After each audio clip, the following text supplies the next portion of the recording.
Well, if you're an estate planning attorney looking for new ways to market your company and find new prospects, video podcasting could be just the strategy you're looking for.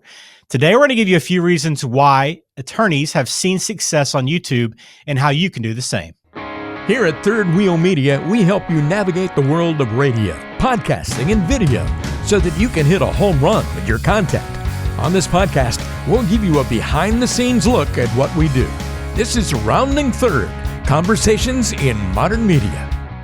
Welcome in. Glad to have you here on this video. I'm Ben George with Third Wheel Media. He's Walter Storholt. We help clients in all different professions create videos and video podcasts to help bring new attention to their business and hopefully find new prospects and clients. And today we're going to talk about why estate planning attorneys have found success doing the same thing on YouTube specifically. And we got some good reasons why. We're going to break that down today. And Walter, it's been fun. The attorney space is not one that we thought we'd get into necessarily, but we've been seeing more and more people have this interest and try to carve out their own spot here. Yeah, one of our most successful shows turned out to be an estate planning show, and it's been fun to see that grow over the years. And it's led to a partnership where we're helping more and more estate planners reach people in their markets, and it's led to us creating turnkey solutions and strategies for those folks. So we're taking a lot of that knowledge that we've gained over the last couple of years and helping this specific space so that we can hopefully reach even more folks and adapt to the changing times, which for us, Ben, has been adapting from the audio world over into video, leveraging things like YouTube. So we've got kind of now this merge of podcasting and YouTube and just normal educational videos, and we're smushing it all together into this new media world, but it's working very nicely in terms of reaching new clients while still educating existing clients and people that might be in your marketing funnels. And so I can't wait to explore some of those benefits with you today. Yeah, we have 4 key benefits we'll talk about and probably throw in a couple extras that may be of interest to you as well. We'll drop the link in the description. If you want to find out more, learn more about our packages, thirdworldmedia.com is the best place to go. We'll put all the information there if you want to learn more. But I want to start first, Walter, with awareness and recall. Attorneys, especially as a business where you want people to be aware of you. I know we've seen attorneys market in all kinds of fashions, right? Plenty of big billboards. We've seen beer league sponsorships, right? You see them on the jerseys of a local community team or a youth team even. But the key is awareness. And same thing with video and putting a show out consistently. There's a lot of awareness that it brings to you from people, hopefully near you, but all across the country that are looking for information. All of a sudden you become an expert. Yeah, this is where you really see that anecdotal evidence starting to pop up. And a lot of the clients that we work with across different industries will mention this as a benefit of doing their audio podcast, and then even more so when they're adding that video component to it, is people will remember who they are. They'll make this personality connection with you as you're talking and sharing stories and educating them through those different channels. And then when they come in to meet with you for the first time, there's already that trust built up. There's already a level of understanding of how you work and how you educate, and all of that just makes the actual sales process much, much easier. It's like you're kind of already talking with somebody who knows you a little bit. You're already selling to a friend in a way, and that awareness that people are able to get about you and the way that you operate and the way that they can recall your name, your firm, or the funniest thing, Ben, we often do these little getting to know you segments with some of our clients where we're asking sort of off the wall questions just to help bring out some of their personality a little bit. Honestly, people recall some of those answers to those off-the-wall questions more than anything, and it builds kind of a unique connection. Yeah, it's interesting what people connect to, and that's why, it is about putting your personality first. But yes, the recall is so important, and people aren't looking for this stuff necessarily until they need it, until they feel like they need it. So when they're looking through your videos and watching your shows, listening to you, they're going to listen to multiple things typically and consume a lot of your content, kind of get a good feel for you, as you pointed out, and connect with you. And when they go in, typically they have a pretty good feel for who you are, just really trying to confirm that what they've seen matches up with what they're experiencing in person. Typically, people don't watch one video and then become a client. They don't watch one video, pick up the phone and call and say, where do we go from here? But you're exactly right. The feedback we get all the time is that, oh yeah, so-and-so came in the other day and they told me about the fact that they watched 35 of my videos in a row and then decided to call. And so that's what we see is sort of like mass consumption of everything you've produced, or at least a big chunk of the recent things that you've created, and people come in. But you mentioned consistency being really important. I think Relevancy in terms of recording, new material consistently is great. Also, if you go onto YouTube and sometimes you see a video that's 7, 8 years old, unless it's just a good old standby, how do I jumpstart the batteries on this vehicle? That one's still going to probably apply. But are people going to be taking financial advice, estate planning advice from videos that are several years old? You want to kind of be recording new material consistently. So again, that not only that recall, but that awareness stays fresh and impactful. Yeah. And to that point, it just, people are aware that you're still active, right? I mean, yeah, they kind of see that. And again, it's not a fault to the business owner or the attorney themselves, because they're working and they're in their office day in, day out. But if somebody's just looking at you and getting an online kind of grasp and perception of what you're doing, they might skip over that channel and say, okay, well, they're not doing content anymore. Let me find somebody who's still active, that's doing this consistently. They know they're still around. So again, it's just kind of a first impression thing, and just staying active there. Even doesn't have to be a video every day or even a video every week, but just having content out there every month, so that somebody comes on and says, okay, they put something out last month. They're still around, still active, still passionate about what they're doing. So it is important to stay fresh. And to that point, Walter, the whole platform itself is perfect for education and engagement. And I know that everyone we work with, which is what I really like about what we do, is it is education first. It's not a sales process, right? It's not a sales video. It's about, all right, here's a topic that I know you're going to ask about, that you're curious about, that I have conversations about every day with clients in my office. Let me give you a little bit of explanation of this and help you understand it better. Yeah, all part of building that trust up. And it doesn't mean that you're not going to have any sort of sales element in any video. There will be calls to action perhaps at the end of your videos, or maybe a commercial that plays in the middle. In fact, at the end of our video today, we'll have a call to action to tell you about how you can find out more about our services, as an example. But even if you're not interested in taking advantage of that, we hope you enjoy just some of this information and why attorneys are podcasting, and why estate planning attorneys can specifically benefit from some of these things. When you talk about client and education and engagement, I mean, to me, there's nothing better than being confused about a topic or not understanding something, being able to go to YouTube or listen to an audio podcast. Audiobook, maybe a little bit longer format of being able to do this, but those kinds of mediums, being able to dedicate a little bit of time and in exchange walking away with more knowledge. And that's just a very powerful exchange of ideas. And it is something that it takes a little bit of work to put yourself out there, to share that with people. But it just goes such a long way to being able to create connection with potential clients. And I think the most powerful way of doing that is through storytelling. And if you're a great estate planning attorney, I'm sure you have tons and tons of stories and testimonials that you can share about what people have gone through. And then the people that are going to be listening and watching to that material, they're going to be able to put themselves in that person's shoes. They're going to be able to put themselves visually, mentally in your office, talking to you about their particular issues. And it's so powerful. And I know, Ben, you co-host a lot of our estate planning shows with planners across the country. And you've seen something, I'm sure, no more powerful than when they're able to share some of those great stories.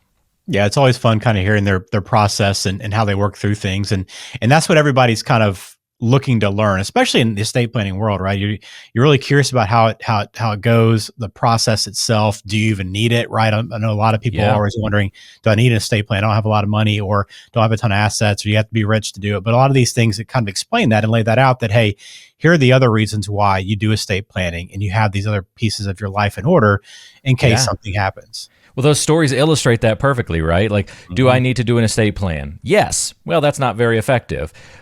Hey, let me share you a story of somebody who didn't think they needed it. And then you share that story. And it's like, that's just one example. People start turning their own wheels and putting themselves into that position and say, okay, yeah, I can see why I might need to do that too. Yeah, and it's an easy way. We kind of, they got tailored it more towards, like, if you're trying to find people, but it's also great for current clients too, right? To just share new information. Yeah. If a new law changes or something comes to their attention that is important for potentially what their life, that, it's an easy way to just to kind of be active and just kind of be communicating consistently with your clients as well. So it kind of serves multiple purposes. It's really a great format to do that. I had a client once tell me that when something had changed in the industry and they needed to send out a notice to all of their clients, they were like, ugh, I used to have to sit down and type out a long blog post and just kind of triple check the grammar and the spelling and look over everything. And it was such a pain. I hate writing. And they're like, I love the podcast because I can just get on, talk about the changes. You guys edit it, zip it out, I'm done. So it's a great way to then stay in touch with people, let them know about changes and even upcoming events. We've got a lot of clients that use their platforms, podcasting and video, to talk about upcoming events that they're having for clients and prospects. And so it's a great promotional tool in addition to all the education and that engagement and connection that we want to have happen as well. Yeah, and you got plenty of content to talk about. You might think, well, estate planning doesn't change that much. I'm going to run out of ideas after a few episodes, but there's a lot of legalese that you kind of sort through, and there's a lot of like really jargon material that people are curious about as they're doing research for estate planning. They come across different terms, different ideas. Great searchability when it comes to those things. Exactly, and so there's more content than you would ever think, and plus, as you get through this and get into it, it becomes a little bit easier. And another kind of aspect of that too is it's a great platform to be involved in the community and bring on guests and network too, right? Not everything has to be about a will, a trust, right? An estate plan. It can be about people in the community that you work with or that help service other areas of your community that can just bring attention to good people, good business owners, good productive aspects of your community. And then you connect with them too. But it's also, again, about being in the community. It kind of ties back into that awareness aspect as well. Yeah, we have about 100 clients doing financial advisors doing podcasting and video right now. And it's really neat to see that's the niche that we started in as a company. And it's neat to see in that niche just how many of those folks, they still have a financial show, but how many of them tend to bring on community members.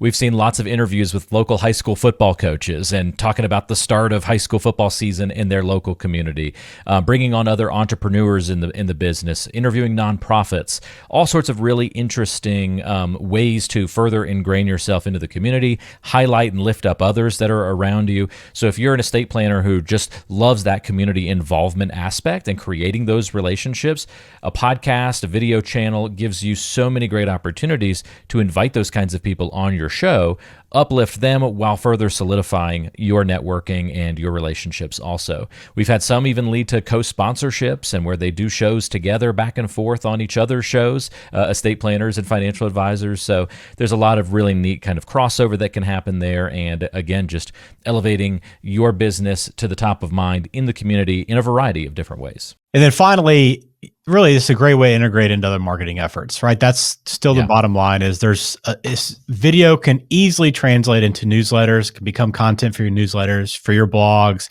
easily to pull clips out of your videos, make shorter form content for social media. There's just a lot of things you can do with the video. So your time is well spent. It might seem like a lot of time to sit down and carve out, 30, 45 minutes to record videos, but then that content can go many different directions and you can help you be more active on multiple platforms. It's like twofold. The way that doing a video podcast or even just an audio podcast layers in and helps other marketing efforts is tremendous, because the days of people kind of consuming information in one particular spot and then acting on that information, they're kind of gone. We do radio shows as well as part of our company, and it used to be where people would listen to the radio show and they'd call in right away, Ben, and that would be the interaction. Well, now people listen to the radio show, then they go and they Google the person that's on the radio. They look up information about that person on their website.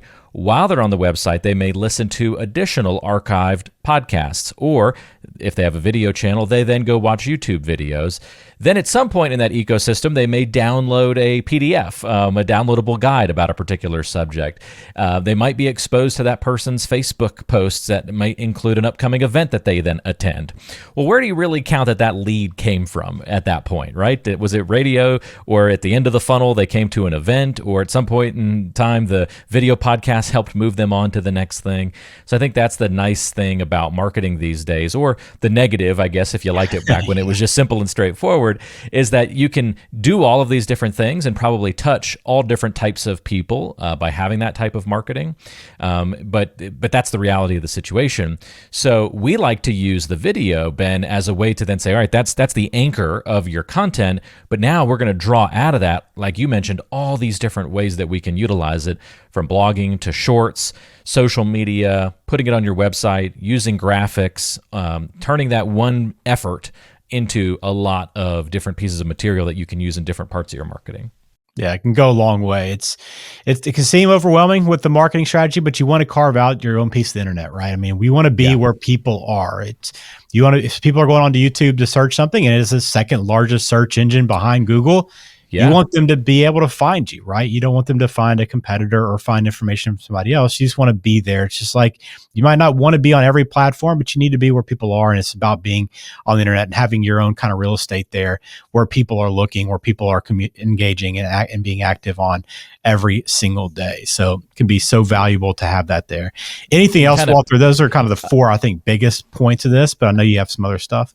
I was just going to say, it's kind of cool. You can piggyback off of, instead of building up your own SEO of your own website and trying to stand out in that fashion, you can kind of piggyback off of these larger companies, YouTube, Spotify, Apple Podcasts, just to give three examples, where when someone searches your name or the name of your firm, well, those things will often outrank even your personal websites in many cases. And so it just helps get your name further up the list, makes you more easily discoverable when you're putting content out on all of these different platforms. That searchability is a really big help. I think it's also really nice for just like some off the wall or a little bit different strategies to think about. Take people behind the scenes of your firm. If you've got a bigger team and you want to showcase folks, to folks, other people that might interact with them when they come in and meet with you, it's a great way to interview other members of your team, give them some presence, let them have some familiarity with people that might be interacting with you. Kind of a unique spinoff of that, Ben. We've actually had a couple of clients that used podcasting and a YouTube channel to help with the transition of a buyout, where one company was buying out the other because the one client was going to retire, but they didn't want to just retire and drop all of their clients and just say, hey, here's this new person. So they would spend a year or two basically integrating their businesses, co-hosting shows together, and then slowly the one would drop off as there became more and more trust, and those new clients then had a more seamless transition to that new advisor. So just kind of a unique way that we've seen people use podcasting in this type of medium in the past. Yeah, a lot of different ways you can get creative with it. And really, it's up to you. We help guide you in the right direction, but then from there, you can kind of take it and explore different ways to really connect with the people you're working with day in, day out. Nobody knows your business better than you do. But, well, for anyone, I guess, who wants to get started with this, and I know we're talking with people more and more, and that's something we're trying to push a little bit harder into because we were an audio company first, right? And just been more and more demand for video. We're trying to even keep up with the demand for people that are trying to be on camera and in this video world. But it's easy to kind of get started, just have a conversation, at least to find out what you want to do, what you're trying to accomplish. Yeah, so if podcasting and especially this video world seems like something that you're interested in, usually what happens is say, this sounds great, but I have no idea of where to begin or how I would even execute this on an ongoing basis.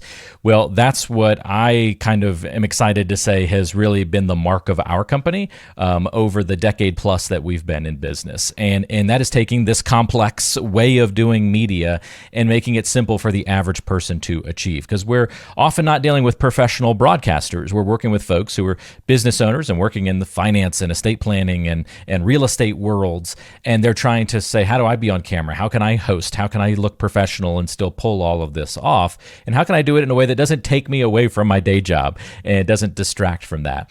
And so what we've done is created some really turnkey ways that you can implement this type of content into your structure while also still being pretty customized to your unique needs. And we try to marry those two things together as seamlessly as possible. So the very broad view of how we do it is we're going to record with you. We're going to provide a co-host, Ben, very possibly, will be your co-host on the show and go back and forth with you. He's going to manage the recordings, make sure you're looking and sounding good. We are even going to provide content to help you know what to talk about on each episode. And then we're going to typically record for only about an hour a month. And during that hour, you're going to tape 4 videos during that session. Typically, we'll do something like a main topic for one of your videos, and then maybe more specific, smaller topics for the rest of the videos per month. But after that, you're done. So you sit down, you tape for an hour with Ben. We take care of everything on the back end. So we're going to edit those videos, make them look polished and professional. We're going to trim out shorts from those videos, the little vertical things that you see on TikTok or YouTube and that you're scrolling through all the time, that you see your kids wasting time on all the time.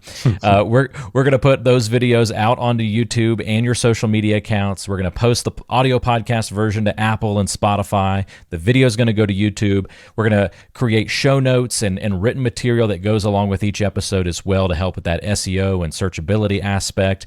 And we're going to distribute it basically everywhere we possibly can.